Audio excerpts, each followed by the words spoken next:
दोस्तों, आज की इस नई खास वीडियो में हम बात करने वाले हैं गोवर्धन पूजा के बारे में। आखिर क्या है गोवर्धन पूजा के पीछे का रहस्य, सब कुछ आपको पता चलेगा इस वीडियो में। देखिए ये स्पेशल वीडियो। गोवर्धन पूजा दिवाली के अगले दिन की जाती है। गोवर्धन पूजा को प्रकृति की पूजा के साथ जोड़कर देखा जाता है। इसमें गोबर से आकृति बनाकर उसकी पूजा की जाती है। कई लोग इस दिन गाय और बैलों की पूजा भी करते हैं। गोवर्धन पूजा भगवान श्री कृष्ण जी की कृपा प्राप्त करने के उद्देश्य से की जाती है। इसी दिन श्रद्धालु ब्रज में गोवर्धन पर्वत की परिक्रमा करते हैं। द्वापर युग में ब्रज क्षेत्र में देवराज इंद्र की पूजा की जाती थी। ब्रजवासी गोधन से अपनी आजीविका चलाते थे। उसके लिए वो वर्षा पर निर्भर थे। वर्षा के देवता इंद्र हैं, इसलिए वो इंद्र की पूजा करते थे। भगवान श्री कृष्ण ने ब्रज नगर वासियों से कहा, हमें इंद्र की पूजा करके कोई लाभ नहीं मिलता। वर्षा करना तो उनका दायित्व है। सभी देवी देवता भगवान के बनाए हुए विधान के अनुसार ही कार्य करते हैं। मनुष्यों को भी कर्म के आधार पर फल देने को देवी देवता बाध्य हैं। वो अपनी तरफ से कुछ भी कम या ज्यादा नहीं कर सकते।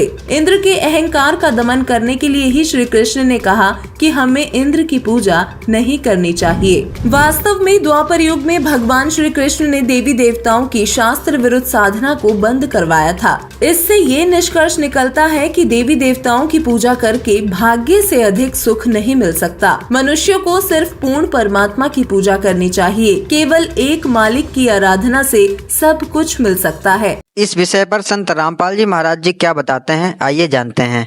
अपने आत्माओं, हम सुना करते थे श्री कृष्ण जी ने पर्वत उठा लिया था, गिरिराज यानी गोवर्धन पर्वत को उठा लिया था हाथ पर, उंगली पर ऐसे। पहले तो ये विचार करो, उन्होंने वो पर्वत उठाया किस उद्देश्य से था। उन्होंने इस उद्देश्य से उठाया था कि वहां इन देवताओं की पूजा होया करती और इंद्र स्वर्ग का राजा है। भगवान की पूजा छोड़कर इंद्र की पूजा चलती थी। श्री कृष्ण जी ने कहा, भाई इंद्र की पूजा छोड़ दो या दो, उस भगवान की पूजा करो। इंद्र की कढ़ाई जो होती थी पूजा, वह बंद कर दी। देवराज इंद्र एक समझ लो स्वर्ग का राजा, और उसके अंतर्गत ये सब नहर विभाग, सिंचाई विभाग भी आता है, यानी वर्षा करना। तो क्या हुआ, जब इंद्र की पूजा बंद होगी देवताओं की, इंद्र ने सोचा इनको सबक सिखाता हूँ।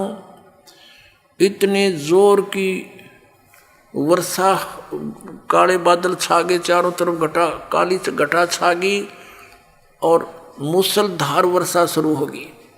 व्रज नगरी को डुबोने के लिए अब चारों तरफ हाहाकार मच गया।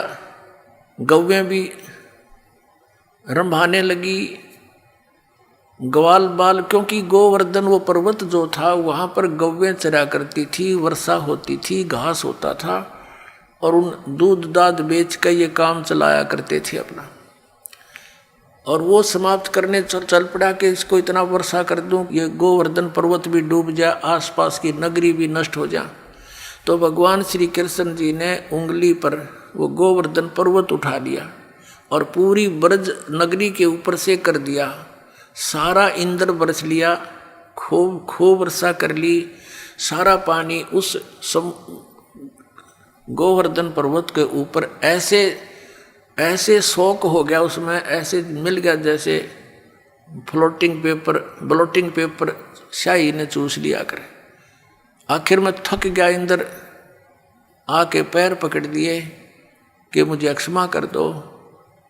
कहने लगे, चला जा, तेरे को कर दिया क्षमा, और खबरदार आज के बाद तूने अपनी पूजा के लिए व्रजवासियों को कंपेल किया। तो फिर वो गोवर्धन यथा स्थान पर रख दिया।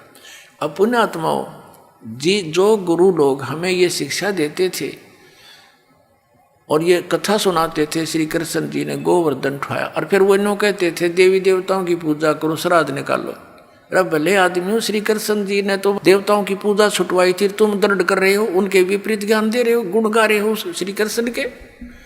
और तुम इसको भगवान बता रहे हो। परमात्मा कहा करते थे कि केवल एक इस लीला को, इस लीला से ही तुमने उसको भगवान मान लिया, ये तुम्हारी ना समझी है, बालक बुद्धि है कि ये कंप्लीट गॉड मान लिया तुमने, गोवर्धन ठा लिया था। क्या बताते हैं परमात्मा, कहते हैं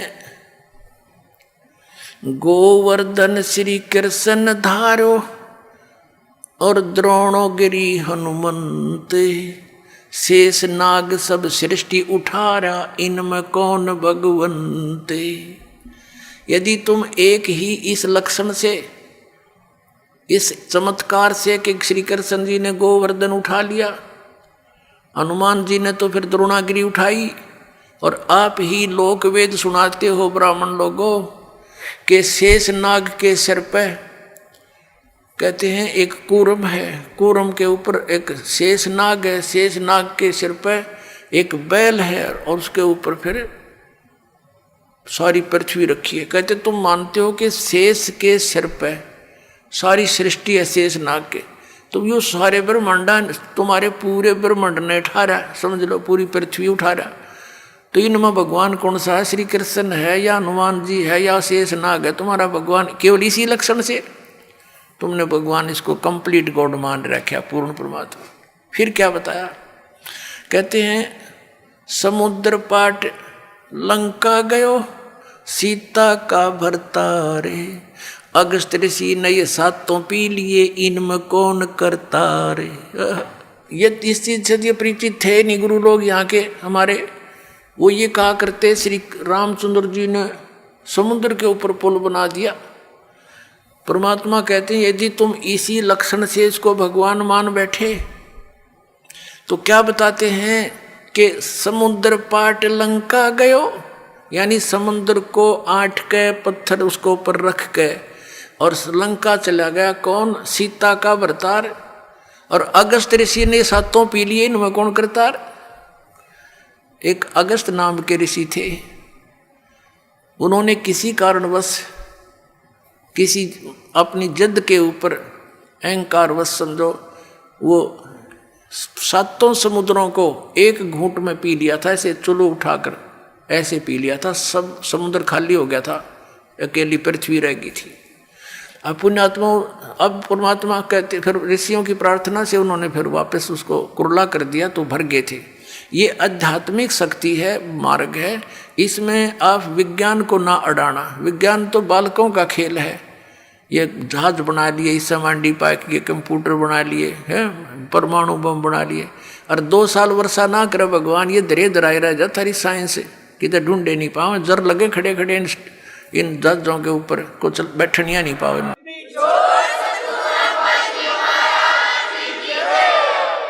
तो परमात्मा कहते हैं फिर इनमें भगवान कौन भाई? अगस्त ऋषि ने तो सातों समुद्र पी लिए थे, तुम एक पत्थर धर के पार हो गया तुम्हारा श्री राम, तुम उसने भगवान मान बैठे, लेकिन तुमने पता नहीं वो पत्थर भी कैसे तरे थे, उसको तो मानने को तैयार ही नहीं। पर परमात्मा ने ये तरीका अपनाया हमारे अज्ञान को हटाने के लिए। श्री रामायण के अंदर एक कथा आती है कि जिस समय श्री रामचंद्र और पूरी सेना एक नाग फांस में आ गई थी, एक सिद्धि से लड़ाई होती थी, तो एक ऋषि ने, उसने एक नाग फांस यंत्र होता, वो था हथियार, तो उसके अंदर एक सिद्धि होती है, वो अनेकों नाग बन जाते हैं, उसमें से निरे सांप निकलाए, और उन्होंने सारी सेना को जो लड़ने को तैयार हो रही थी, ज्यों की त्यों लपेटे ला के बांध दी, जैसे रस्से तो बांध दिया करे, और सारे खड़े भगवान राम वीर लक्ष्मण भी नो कति जैसे ईख बांध दिया करे, नो पूरी सी खड़ी जगह जगह, और कोई सा टसमस हो नहीं पा रहा। अब 2 मिनट पाछा उसकी गर्दन काट देते सारे, सबको खड़े खड़े आओ तो विवस्त हो चुके थे। कहते हैं जब श्री राम ने याद किया गरुड़ को, गरुड़ आया, पक्षी है एक, उसने उन नागों को काटा, मार दिया, और तब वो श्री रामचंद्र जी बंधन मुक्त हुए। अब परमात्मा हमें समझाया करते थे, कबीर भगवान कहते हैं, परमात्मा कहा करते थे कि काटे बंधन विपत में, भाई कठिन कियो संग्राम चिन्हो रे नर प्राणिया ये गरुड़ बड़ो अक तुमरो राम। अपन महात्मा कहा करते काटे बंधन विपत में कठिन कियो संग्राम और चिन्हो रे नर प्राणिया यो गरुड़ बड़ाक तुम्हारा राम। ये कौन सा भगवान है इनमें बताई? वो तो बंदा खड़ा थारा भगवान तो, और गरुड़ नाक उसकी सहयोग करी तो कौन सा परमात्मा तो इसमें। तो इस तरह के तर्क देकर भगवान ने खूब समझाना चाहा कबीर परमात्मा ने, पर हमारी बुद्धि पर पत्थर डाल रखे थे इन अज्ञानी ऋषियों ने।